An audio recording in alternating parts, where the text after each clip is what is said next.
ভাবেন তো আপনি যদি বাংলাদেশে থাকেন আর ছোট্ট একটা মুরগির খোয়ারের মতো রুমের দাম যদি আপনার মাসে দিতে হয় 1,50,000 টাকা, তখন আপনি কি করবেন? তো যাই হোক ভাই, এটা নিউ ইয়র্ক, সব কিছু এক্সপেন্সিভ। তবে একটা স্টোরি আমি আপনাদের কাছে শেয়ার করব। আমার মনে হয় মোস্টলি স্টুডেন্ট যারা বাংলাদেশি আছে তারা হচ্ছে এই সমস্যাটার সম্মুখীন হয়।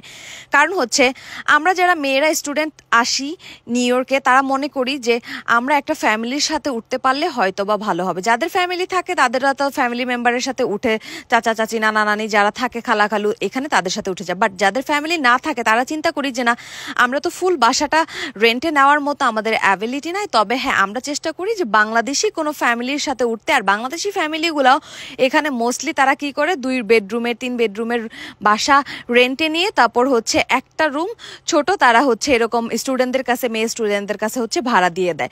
তো এখানে আমি বলবো না সবাই, তবে হ্যাঁ কিছু কিছু মোস্টলি 99% বাংলাদেশি পার্সনরা কি করে জানেন, যেই টাকাটা দিয়ে কেন ফুল বাসাটার ভাড়া, তারা যদি হয় যে এরকম ভাবে যদি হইতো যে ফুল বাসার ভাড়া যদি আপনার হচ্ছে 3 ভাগের 1 ভাগ স্টুডেন্টে দিতে বলতো তাও ভালো হইতো। কিন্তু কিছু কিছু বাঙালি এটার হচ্ছে অসৎ ব্যবহার করে। তারা কি করে যে ভাড়া যদি হয় $2,200, তারা $1,600-1,700 একটা ছোট্ট রুমের জন্য ওই স্টুডেন্টের কাছ থেকে নিতে চায়। এরকম অনেক আছে বাঙালিরা যে এক রুমের ভিতরে 2 জনরে রাইখা $500, $1,000 নিয়ে যায়। $1,000 তো ভালোই, তাই না?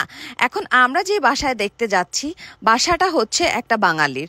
তো আমি এখন তার কোনো ডিটেলসে কোনো কিছু বলবো না। তবে আঙ্কেল, আমরা হচ্ছে যাচ্ছি একটা বাংলাদেশি ফ্যামিলির সাথেই হচ্ছে থাকার জন্য। চিন্তা করলাম যে আমাদের বাসা চেঞ্জ করতে হবে, তো বাংলাদেশি যদি একটা ফ্যামিলি পেয়ে যায়, মেয়ে মানুষ ভালো হবে, বিকজ অফ আমরাও একটা ফ্যামিলি মেম্বার পেয়ে যাব, তাই না?